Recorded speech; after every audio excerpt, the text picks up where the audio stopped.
ముఖంగా తెలియజేసుకుంటున్నాను sir. There are various countries in the world which follow this policy, sir. They have a capital, but they want to develop the other places also. So they have a multiple capital things, and if they are not able to understand this whole thing of developing the whole state, then we can't do anything, sir, because they are so their focus is so much centered around the lands in Amaravati, so they can't understand this concept of developing the whole state. Sir, this just putting the name and bringing it to Parliament is of no use, sir. We want our concerns, the farmers' interest to be protected. The amount in this bill, the amount what we require for Amaravati, the land, what you are going to do, what is your plan with definite timelines. And we want this camp to be proud, sir. This bill in this present state is no use to the people of our state. So we oppose this because we oppose this bill in the present form. Though we are not against Amaravati or any other part in the state, though we are not against Amaravati or not, we are against this bill in this present form, sir. With this bill, no one can move Andhra Pradesh a new capital even 1 inch, and this bill does not allow anyone to play Moodu Mukkalata with a new capital of Amaravati. Sir, ఇప్పటి నుంచి Pulivendula MLA ఊసరవెల్లి రాజకీయాలు చేయలేరు, మూడు ముక్కలాట ఆడలేరు. అమరావతి భూములిచ్చిన రైతుల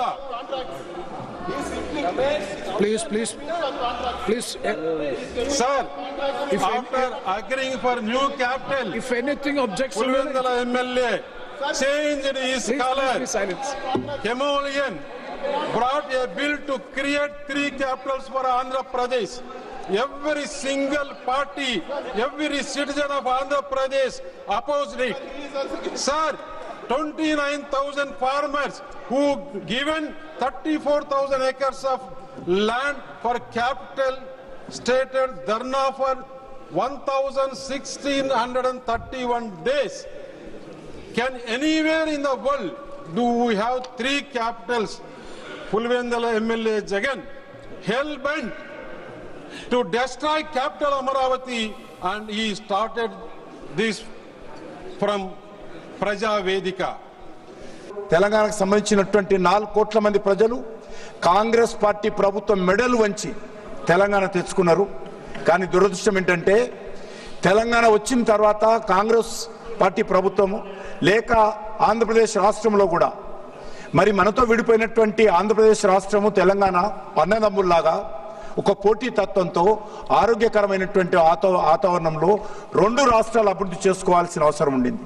కానీ దురదృష్టం ఏంటంటే ఈ రోజు వరకు కూడా అమరావతి రాష్ట్ర రాజధాని అని చెప్పుకునేటువంటి పరిస్థితి లేకుండా ఈరోజు అక్కడ ఉన్నటువంటి పరిస్థితి రావడము, ఆంధ్రప్రదేశ్ ప్రజలు మా రాష్ట్రం ఆంధ్రప్రదేశ్ మాకు స్టేట్ క్యాపిటల్ లేదు అని చెప్పుకునేటువంటి పరిస్థితి రావడము చాలా దురదృష్టకరం అని చెప్పి ఈ సందర్భంగా మనయేస్తున్నాను. అంతేకాకుండా అధ్యక్ష, ఈరోజు బిల్లు మాట్లాడుతూ కొంతమంది కాంగ్రెస్ పార్టీ సంబంధించినటువంటి సభ్యులు మాకు ఎయిర్పోర్ట్ లేదని చెప్తా ఉన్నారు. ఎవరి పాపం అని అడుగుతా ఉన్నాను. ఆంధ్రప్రదేశ్లో 8 ఎయిర్పోర్ట్లు ఉన్నాయంటే ఆ రోజు కాంగ్రెస్ పార్టీ ఏర్పాటు చేసింది. మరి ఈరోజు తెలంగాణలో ఒకే ఒక ఎయిర్పోర్ట్ ఉన్నదంటే మరి ఎవరి పొరపాటు అడుగుతా ఉన్నాను. భోగాపురంలో ఇటీవల మోడీ గారు వచ్చిన తర్వాత మరి అద్భుతమైనటువంటి ఎయిర్పోర్ట్ వచ్చింది. తెలంగాణకు సంబంధించినటువంటి రైట్. ఇక మొత్తంగా బడ్జెట్ సమావేశాల్లో అమరావతి చట్టబద్ధతకు సంబంధించి బిల్లుకు లోక్సభ ఆమోదం తెలిపింది. ఇక అటు వైఎస్ఆర్సీపీ తన వర్షన్ వినిపిస్తే ఇటు తెలుగుదేశం పార్టీ అదేవిధంగా భారతీయ జనతా పార్టీకి సంబంధించిన ఎంపీలు మాత్రం హర్షం వ్యక్తం చేసిన పరిస్థితి అయితే స్పష్టంగా కనిపించింది. కాంతి, మొత్తంగా ఎప్పుడెప్పుడా అని ఎదురు చూస్తున్నట్లుగా అమరావతికి చట్టబద్ధత కల్పించే అంశంపై కూటమి సర్కార్ అయితే సక్సెస్ సాధించింది. ఎంపీలు కూడా హర్షం వ్యక్తం చేస్తున్న పరిస్థితి. సో ఏంటి ఇక ఈ చట్టబద్ధత కల్పించడం ద్వారా అమరావతికి ఒక లైన్ అయితే క్లియర్ అయిపోయింది. సో ఏం జరగబోతుంది నెక్స్ట్?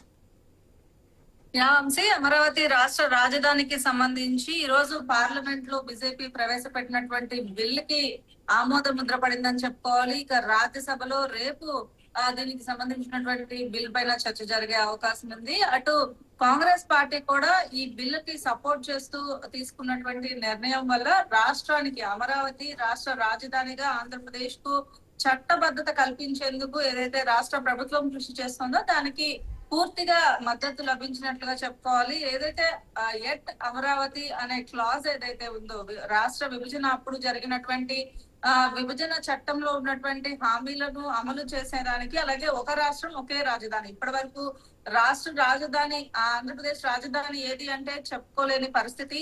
అటు ప్రభుత్వాలు మారినప్పుడల్లా కూడా గత 5 సంవత్సరాలు కూడా అభివృద్ధి వికేంద్రీకరణ పేరుతోటి 3 రాజధానుల పేరుతోటి రాష్ట్ర రాజధాని లేని పరిస్థితి, దాంతో పాటు డెవలప్మెంట్ కూడా జరగలేని పరిస్థితి. ప్రస్తుతం రాష్ట్రానికి సంబంధించి ఇప్పుడు ఒక చట్టబద్ధతను తీసుకొస్తూ ఏదైతే నిర్ణయం తీసుకుందో ప్రభుత్వం, దానికి కేంద్రం కూడా ఆమోద ముద్ర వేయడం తోటి ఇకపై రాష్ట్రానికి సంబంధించినంత వరకు కూడా ఏ ప్రభుత్వం అధికారంలోకి వచ్చినప్పటికీ కూడా రాజధానిని మార్చడం అనేది కాకుండా రాష్ట్ర రాజధాని అమరావతిగా ఈ బిల్ ఏదైతే ప్రవేశపెట్టారో దాని వల్ల రాష్ట్ర అభివృద్ధికి ఇంకాస్త ముందుకు వెళ్లేదానికి అవకాశం ఉంటుందని చెప్పి ఇటు కూటమి నాయకులు భావిస్తూ ఉన్నారు. అటు వైసీపీ సభ్యులు దీనిని వ్యతిరేకించినప్పటికీ కూడా అమరావతి రాష్ట్ర రాజధాని బిల్లుకు పార్లమెంట్ లో ఆమోద ముద్ర వేయడం తోటి అటు సీఎం చంద్రబాబు నాయుడుతో పాటు నాయకులు, ఆంధ్ర రాష్ట్ర ప్రజలు కూడా హర్షం వ్యక్తం చేస్తున్న పరిస్థితి. రాష్ట్ర అభివృద్ధి విషయంలో ఇక నుంచి అంటే అమరావతికి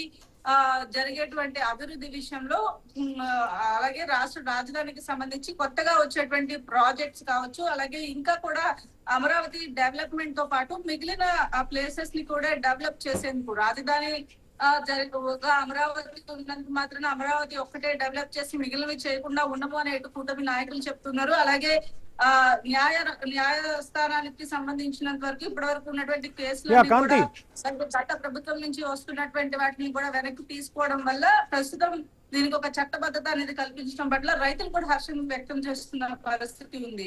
కాంతి, మొత్తంగా చట్టబద్ధత ఒకవైపు లభిస్తుంటే జగన్ కొత్త అంశాన్ని తెర మీదకు తీసుకొచ్చారు. మావిఘన్ అంటూ కొత్త పేరును తెర మీదకు తెచ్చిన పరిస్థితి. అటు మచిలీపట్నం, ఇటు విజయవాడ, గుంటూరును కలిపి మావిఘన్ గా మార్చిస్తే ఎవరికి ఎటువంటి అభ్యంతరం లేదు, ఇది తొందరగా డెవలప్ అవుతుంది. సో ఎన్ని వేల కోట్లు అక్కడ అమరావతిలో గుమ్మరించినా అది భ్రమే తప్ప అక్కడ అమరావతి నిర్మాణం అంత తొందరగా అయ్యే పరిస్థితులు లేవంటూ కూడా జగన్ చెప్పిన పరిస్థితి. సో ఎలా చూడాలంటారు జగన్ వ్యాఖ్యల్ని? ఖచ్చితంగా ఏదైతే అటు మాజీ ముఖ్యమంత్రి జగన్మోహన్ రెడ్డి చేసినటువంటి వ్యాఖ్యలు ఏవైతే ఉన్నాయో, రాష్ట్ర రాజధాని పేరుతోటి అమరావతి ఒకటే డెవలప్ చేయడం వల్ల రాష్ట్ర అభివృద్ధి అనేది జరగదు, అమరావతి అనేది ఖచ్చితంగా అది మునిగిపోయే ప్రాంతము, దాంతో పాటు డెవలప్మెంట్ కోసం ఇటు విజయవాడతో పాటు మచిలీపట్నం కూడా కలుపుకొని ముందుకు వెళ్ళినట్లయితే అమరావతి డెవలప్మెంట్ కి ఉపయోగపడుతుంది. కానీ అమరావతి పేరుతోటి ప్రస్తుతం కూటమి ప్రభుత్వం కళ్ళబల్లి మాటలు ప్రజలకు చెప్పి ఏదో జరిగిపోయింది, ఇప్పుడు మేము దాన్ని సరి చేసుకున్నాం అనే విషయాన్ని ప్రజల్లోకి తీసుకువెళ్లే ప్రయత్నం చేస్తోంది తప్ప ఇక్కడ రాజధాని విషయంలో ఎటువంటి ఇబ్బంది లేదు. గత ప్రభుత్వ హయాంలో కూడా మేము 3 రాజధానుల పేరుతో 3 ప్రాంతాలని అభివృద్ధి చేయాలనుకున్నాం, అమరావతి రాజధాని కాదు అని మేము ఎక్కడా కూడా చెప్పలేదు అంటూ జగన్మోహన్ రెడ్డి చేసినటువంటి వ్యాఖ్యల పట్ల కూటమి నాయకులు అయితే కొంత దానిని అసహనం వ్యక్తం చేసిన పరిస్థితి.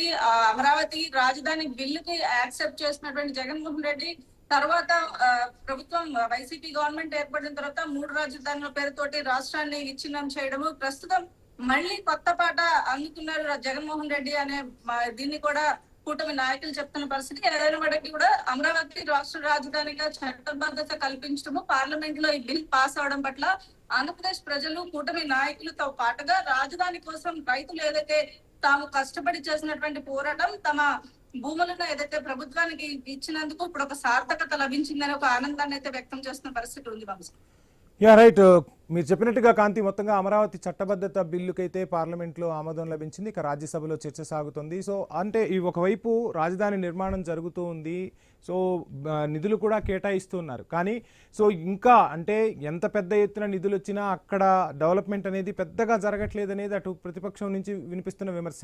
సో ఇక చట్టబద్ధత లభించడంతో ఇంకా దూకుడుగా వెళ్లే అవకాశం ఉంటుందా అమరావతికి సంబంధించి కూటమి సర్కార్?